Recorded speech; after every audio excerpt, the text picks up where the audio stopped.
Assalamualaikum warahmatullahi wabarakatuh. Selamat jumpa kembali ya di channel YouTube gua, dan kali ini gua mau bikin video review film lagi nih. Jadi baru aja tadi gua habis nonton film Superman ya. Jadi film terbaru dari Superman ini lagi-lagi reboot ya, reboot DC Universe. Jadi DC Extended Universe yang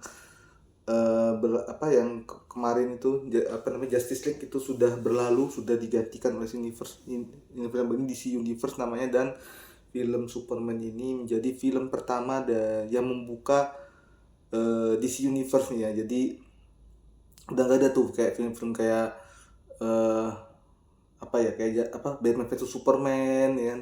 The Flash, Wonder Woman, Justice League, Shazam, apapun itu, Aquaman, itu semua sudah dikubur bersama universe-nya ya. Jadi sekarang kita menyongsong era baru di DC Universe ini. Jadi film Superman ini yang baru ini, filmnya ini nggak bukan origin story ya. Jadi cerita film ini berkisah 3 tahun setelah Superman pertama kali muncul. Jadi di film Superman baru ini, Supermannya sudah 3 tahun jadi superhero dan sudah bekerja di Daily Planet ya, sebagai Clark Kent tentunya, sebagai Clark Kent. Bahkan identitasnya Clark Kent ini udah diketahui oleh Lois Lane ya sebagai Superman ya. Jadi memang film ini langsung start dari scene dimana dia kalah battle langsung jatuh ke Fortress of Solitude ya, deket-deket situ ya, jatuh ke Fortress of Solitude. Jadi ya film ini istilahnya bypass origin yang mungkin udah kita tonton berkali-kali ya, origin story-nya ya, dimana Kal-El dibawa dikirim ke bumi untuk melindungi umat manusia ya kan, planetnya hancur segala macam, Krypton hancur ya kan, terus diasuh oleh orang tuanya. Dan BTW orang tua di sini yang orang tua angkatnya ya, itu dua-duanya masih hidup ya, karena biasanya kalau di film-film terdahulu tuh eh bapaknya itu biasanya udah mati ya, kayak di Man of Steel kan si Jonathan Kent mati. Nah di sini Jonathan Kent masih hidup sama ibunya. Jadi seneng sih ngeliat kayak keluarga ini masih utuh sampai akhirnya dia jadi Superman ya. Jadi seneng gue liatnya. Jadi mungkin langsung aja ya kita bahas dulu. Jadi dari mungkin pertama dari ini ya, dari karakternya ya, maksudnya dari pemeran-pemerannya ini. Gua akui memang castingnya bagus banget ini, terutama pemeran Superman ya, David Corenswet ini bener-bener embody Superman banget. Dan dia tuh juga bisa loh, dia bisa istilahnya gimana ya, dia bener-bener menerapkan kepribadian ganda tuh, Secret Identity itu bener-bener sampai tuh gemes itu, sampai dia menjadi Clark Kent. Dia ubah penampilannya, terutama rambutnya. Kalau kacamata kan pasti udah ya, itu udah ciri khasnya Clark Kent banget, tapi rambutnya dia ubah jadi agak berantakan. Terus suaranya juga jadi agak-agak istilahnya, dia agak-agak cempreng gitu lah ya, jadi agak-agak cempreng, pokoknya agak-agak lembut lah kayak cewek-cewek gitu kan. Tapi giliran dia jadi Superman, dia langsung tegap, dia langsung berwibawa ya, langsung langsung kelihatan lah aura superhero-nya ya, yang memang tidak neko-neko dari segi jalan, cara berdiri dia, terus cara jalan dia, terus gaya bicara dia. Yang paling berkesan waktu interview sama Lois Lane itu, dari eh, perubahannya dari transisi dari Clark Kent ke Superman ini bagus banget sih menurut gue. Jadi emang beda kayak film-film Superman yang misalkan kayak Superman-nya Henry Cavill gitu ya, atau mungkin Superman-nya Brandon Routh gitu ya, yang waktu di Superman Returns ya, itu kayak kelihatan gak ada bedanya ya. Ini bikin yang kalau yang bisa yang mendekati levelnya ke Super Reeve banget ya, ini nih ya, David Cornswet ini memang. Cuman ya sayangnya Clark Kent sini nggak terlalu dimunculin ya. Clark Kent itu cuman muncul di satu dua saja sebagai sosok persona Clark Kent ya, karena di sini lebih dominan dia sebagai Superman ya. Jadi ya agak disayangkan sih, maksud gue pengen lihat istilahnya lebih lama gitu loh dia sebagai Clark Kent gitu kan. Karakter dia sebagai Clark Kent tuh pengen lebih diekspor lagi, gimana lugunya, gimana naifnya istilahnya kan, yang selalu apa ya, percaya kebaikan, memberitakan hal-hal baik gitu kan, meskipun cuma sebagai wartawan.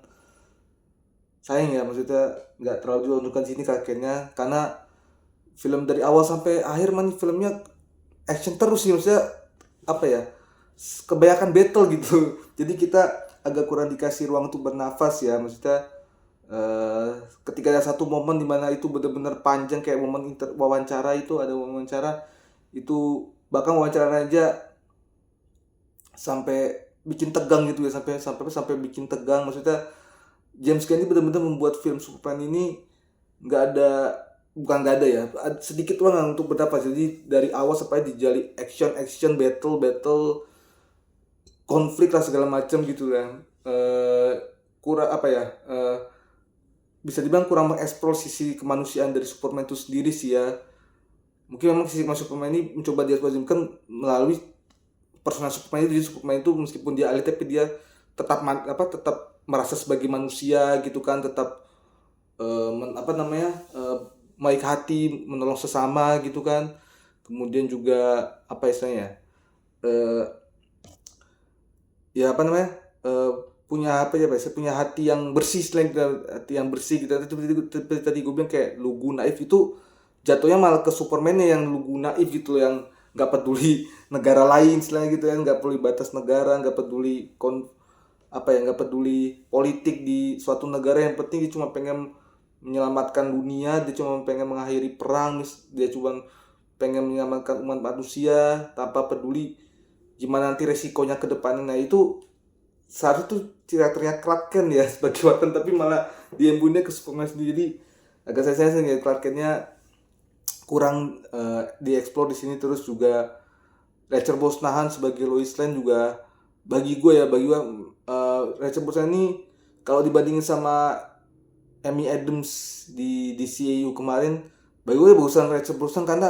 jiwa kewartawanan itu, jiwa Lois Lane tuh menurut gue lebih lebih dapat di sini. Jujur aja ya, waktu gue nonton Lois Lane di Man of Steel atau Batman vs Superman atau bahkan Justice League ya, even yang Justice League Snyder Cut juga, gue merasa kayak Lois Lane tuh nggak dieksplor sisi ke apa ya, kewartawanannya lah gitu lah. Maksudnya wartawan yang berani gitu kan, nggak takut siapapun untuk mendapatkan berita. Ya jatuhnya cuma kayak damsel in distress gitu kalau di sama kayak film-film terdahulu. Tapi kalau di sini gue lihat Lois Lane ini bukan damsel in distress. Bahkan ada satu momen ya di mana Lois Lane ya, even dia nggak punya kekuatan super, tapi dia tetap berusaha untuk menolong Superman dalam satu kejadian. Kan Superman udah hopeless banget lah, maksudnya udah lemah banget, tapi dia dengan inisiatifnya dia menolong Superman. Nah itu bagi gue bagus tuh. Maksudnya gue nggak pernah ngelihat Lois Lane yang benar-benar sekuat di film ini gitu loh. Maksudnya film-film terdahulu tuh pasti ya ujung-ujungnya cuma jadi damsel in distress, nanti gue bilang kan, memang seorang sosok yang harus selalu diselamatkan oleh Superman gitu. Tapi di sini gue melihat Lois Lane menyelamatkan Superman, even meskipun dia nggak menyelamatkan langsung maksudnya ya, tapi dia punya inisiatif untuk menyelamatkan Superman. Nah itu yang gue salut sih. Maksudnya di sini emang bener-bener Rachel Brosnahan tuh memerankan Lois Lane tuh bener-bener wartawan yang berani, wartawan yang tegas gitu kan, wartawan yang bener-bener nggak mau dianggap lemah lah, cewek yang nggak mau dianggap lemah. Pokoknya gue salut sama Rachel Brosnahan sih sebagai Lois Lane di sini ya. Kemudian Nicholas Hoult juga ya, emang Hoult sih cocoknya menjadi Lex Luthor sih. Maksudnya kalau jadi Superman mungkin secara body mungkin dia kurang gitu kan, tapi kalau misalkan dibanding Steve Rogers, emang Holt bisa jadi Lex Luthor sih, karena dia benar-benar membenci perannya sini. Dia kayak Lex Luthor membenci Superman, sangat-sangat membenci sampai memfitnah Superman.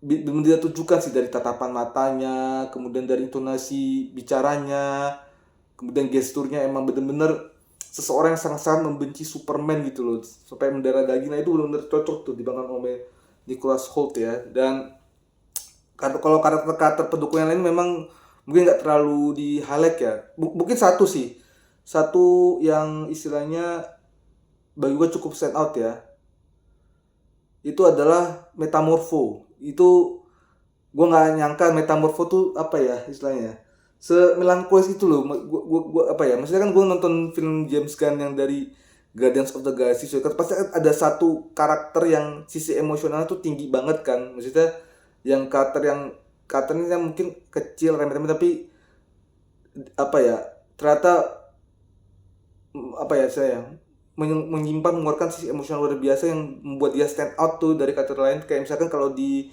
Guardians of the Galaxy kan itu ada si Drax kan awalnya eh apa ya, awalnya ya kayak gitu, awalnya dibilang eh, kuat gitu kan, terus istilahnya eh apa istilahnya kalau di sini banyak kuat, terus dibilangnya eh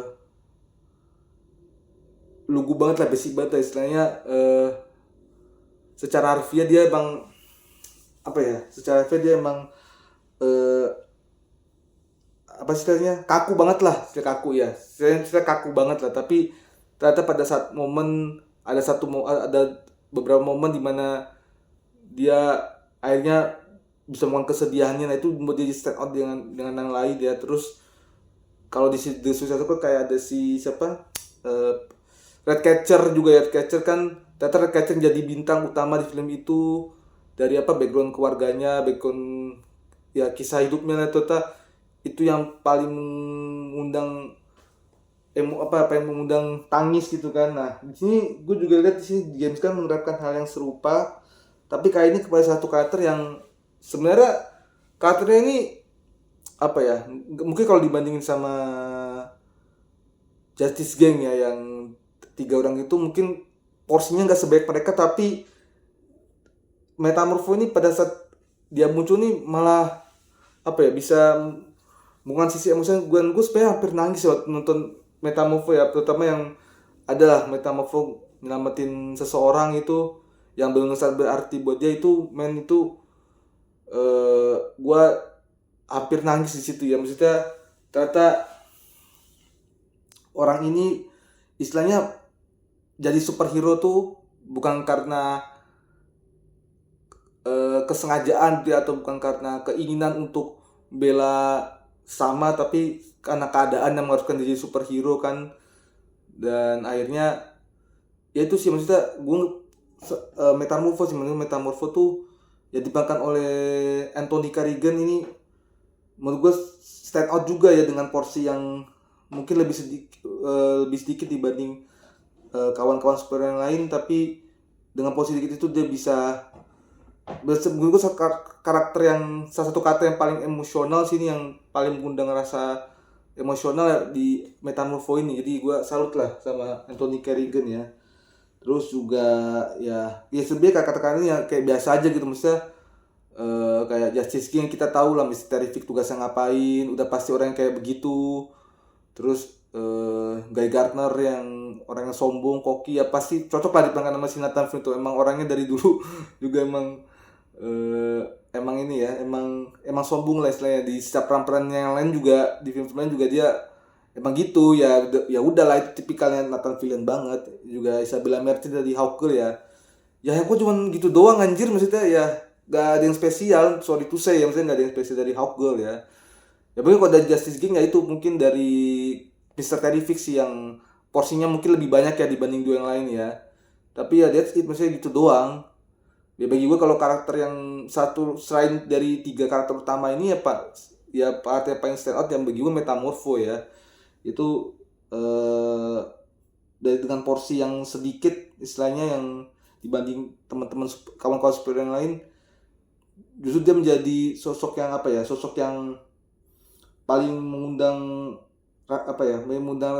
rasa tawar, tangis, paling emosional. Kalau gue bisa gue bandingin kayak Redcatcher di Suicide Squad itu ya, di Suicide Squad. Jadi Metamorpho. Terus juga kalau dari segi cerita sih ya, ini keputusan James Gunn untuk tidak menceritakan originnya Superman lagi ya tepat ya, karena dia mau membuat Superman ini sudah established di universe yang baru, jadi nggak bertele-tele lagi, langsung ke poinnya ya, ke suka action. Meskipun yang kebanyakan action battle, tapi ya tadi gue bilang kurang dikasih ruang untuk bernapas. Maksudnya setiap adegan ini battle, terus setiap adegan pas ada adegan wawancara malah berantem gitu kan, adu mulut, cuma wawancara biasa gitu kan, terus battle ya pokoknya kurang kasih waktu bernapas. Tapi ya kalau bagi gue sih, kalau misalkan dari segi cerita masih mendingan Guardians of the Galaxy gitu, atau Suicide Squad gitu ya. Karena jujur kalau gue lihat memang James Gunn ini kayaknya memang lebih cocok untuk bikin film-film team up gitu ya. Kalau ini kan meskipun banyak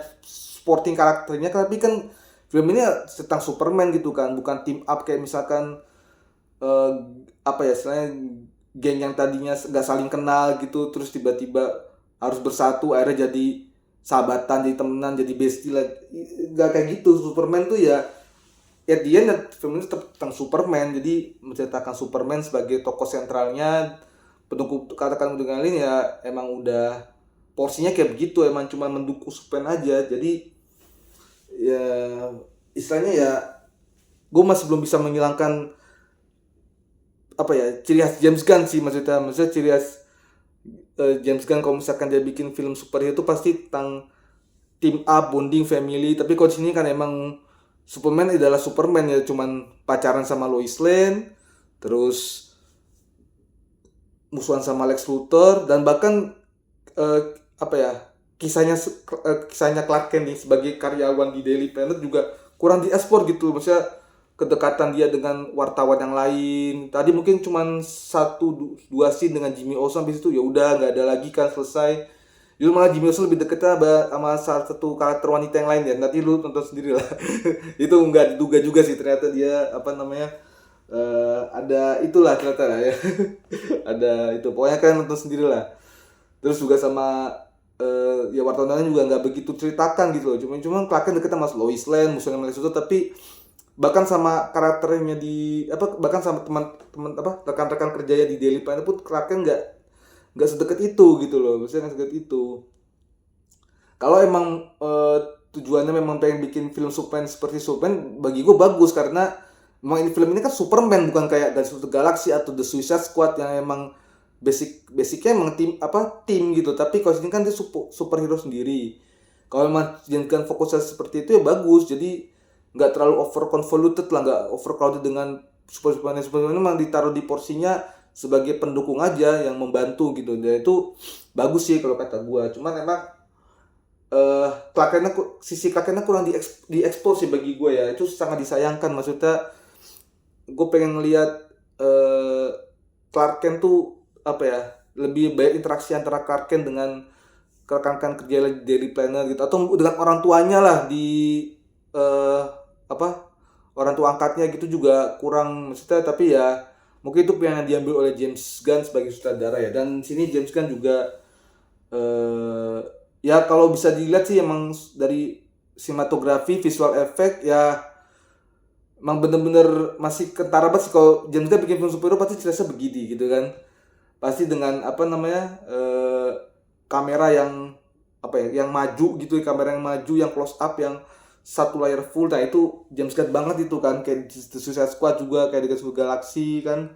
Emang kayak gitu, CGI-nya juga kayak begitu kan. Itu waktu ada satu CGI ya, satu CGI istilahnya, eh gue nggak bisa sebut terlalu spesifik, tapi ada satu semesta ya, satu semesta di mana sebenarnya itu semestanya semesta lain gitu loh. Tapi malah kalau gue nonton tuh malah kok jadi kayak universe di Marvel gitu, kayak di Guardians of the Galaxy gitu kan. Maksudnya itu bener-bener ciri khas James Gunn banget sebagai sadar, CGI-nya kayak begitu. Itu kayak gitulah. Adalah satu adegan, nanti kalian bisa tonton sendiri lah. Pokoknya ada satu semesta lain yang sebenarnya semestanya bukan di luar angkasa, tapi kalian nonton tuh kok kayak di luar angkasa gitu.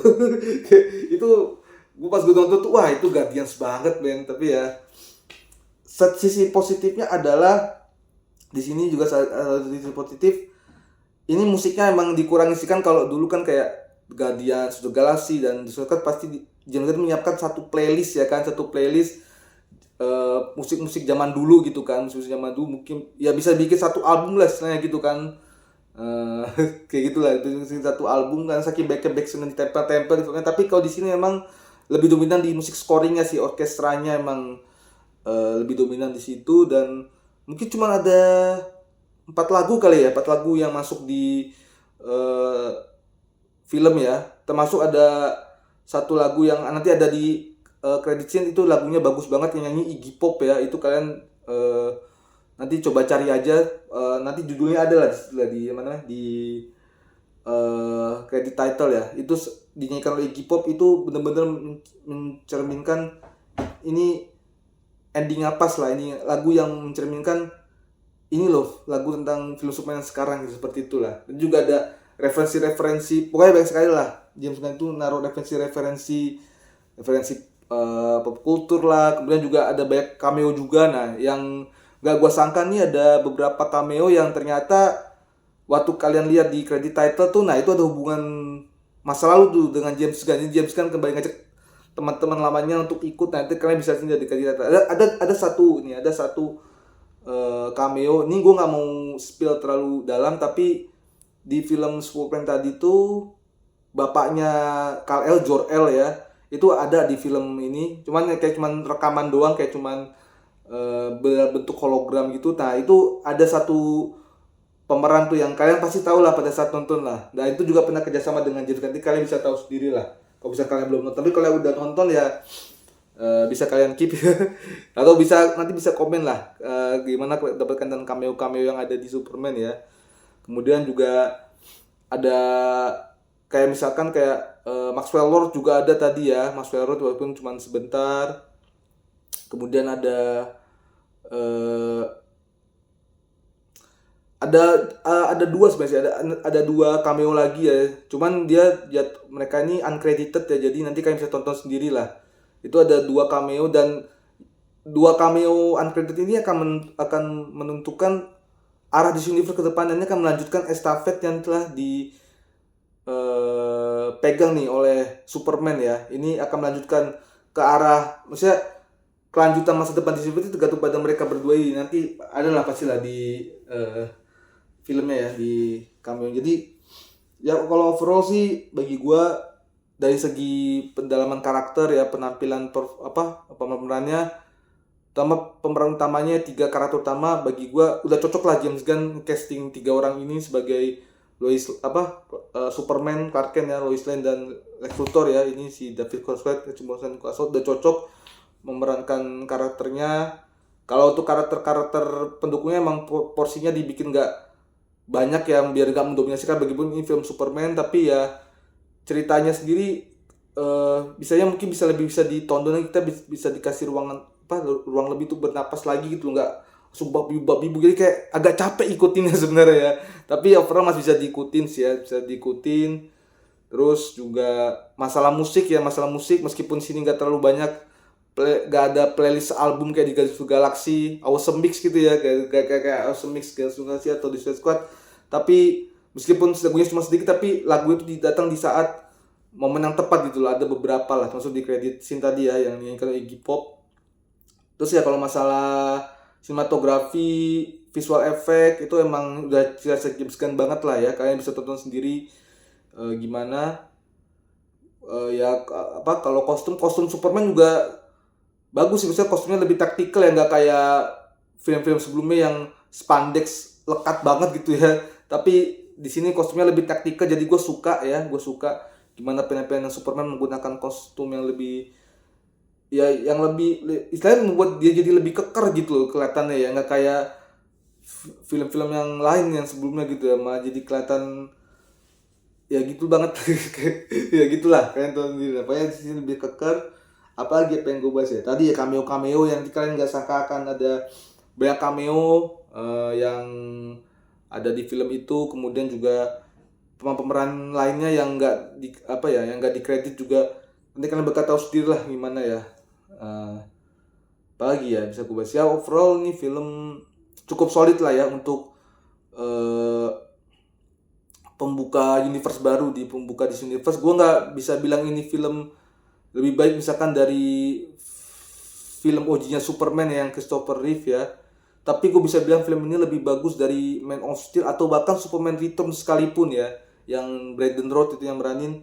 Bisa dibilang bagi gue ini film lebih bagus dari dua film itu, dan gue nggak sabar untuk menunggu kelanjutan DC Universe berikutnya. Apalagi masih banyak karakter-karakter nih yang kayaknya bakal punya film sendiri ya, misalnya di luar dari emang udah diumumkan sebelumnya sama James Gunn, kayak film yang ada di chapter 1 ini ya. BTW chapter 1 namanya Ghosts and Monsters ya. Ini juga tadi sempat disebut Ghosts and Monsters ya. Tapi cuman apa namanya? Cuman itu doang. Cuman sekilas doang. Jadi ya gue gak sabar. Overall sekali lagi dari segi penceritaan, dari segi pendalaman karakter, dari segi visual effect, sinematografi, kostum, production design, pemeran-pemerannya juga, musik ya, bagi gue film ini gak bisa dibilang perfect banget tapi solid lah untuk membuka DC Universe ya. Jadi kalau boleh kasih skor, ini mungkin dari 10 gue kasih 8 lah ya. Masih bisa kalian tonton, masih ya, bagi gue salah satu film terbaik di tahun 2025 yang pernah gue tonton ya. Jadi kalian masih bisa, kalau misalnya kalian belum nonton, segerakan nonton Superman, karena nggak tahu ya, mungkin berapa minggu lagi film ini udah turun lagi, karena banyak banget ini, banyak persaingan film-film summer blockbuster nih kan. Masih ada Jurassic World, masih ada F1 ya. Bahkan tadi nih sedekat info aja ya, tadi gue nonton di bioskop tuh ternyata masih ada film Jumbo, men. Gila nggak? Bener, ini cuman sekilas info aja ya, cuman intermezzo, tapi masih ada film Jumbo ya. Gila, jadi Jumbo itu sudah 3,5 bulan di bioskop. Dan bener kata prediksi gue di film di video gue tentang 10 juta nonton Jumbo itu, prediksi gue bahwa Jumbo ini masih akan sukses setidaknya sampai Superman tayang. Bener, Superman tayang masih ada Jumbo, men. Jadi salut, shout out buat Bang Rian Adriandi dan kawan-kawan. Filmnya masih bertahan di bioskop, men. Keren itu Jumbo, sumpah. Ya itulah, pokoknya segakan kalian tonton Superman bagi yang belum nonton. Dan bagi yang nonton bisa langsung komen di kolom comment section ya. Momen apa sih yang paling berkesan bagi kalian setelah nonton film Superman ya. Dan juga apakah kalian optimis dengan masa depan di Universe sih? Apakah setidaknya bisa menandingi pendahulunya di Universe ya, atau mungkin bisa lebih baik? Nah, itu kalian bisa tulis pendapat kalian di kolom komentar. Itu aja dulu ya. Jadi udah cukup panjang ini gue ngomongin hampir setengah jam kayaknya. Overall sekali lagi salut lah untuk James Gunn dengan berani sudah mau mengambil tugas maha berat ini untuk membuka universe baru dari awal ya, from scratch. Jadi ditunggu buat di universe berikutnya. Dan itu aja dulu ya. Terima kasih telah menonton. Jangan lupa untuk selalu like, share, dan subscribe. Sampai jumpa di video berikutnya. Dah, gue Gio Gaput. Wassalamualaikum warahmatullahi wabarakatuh.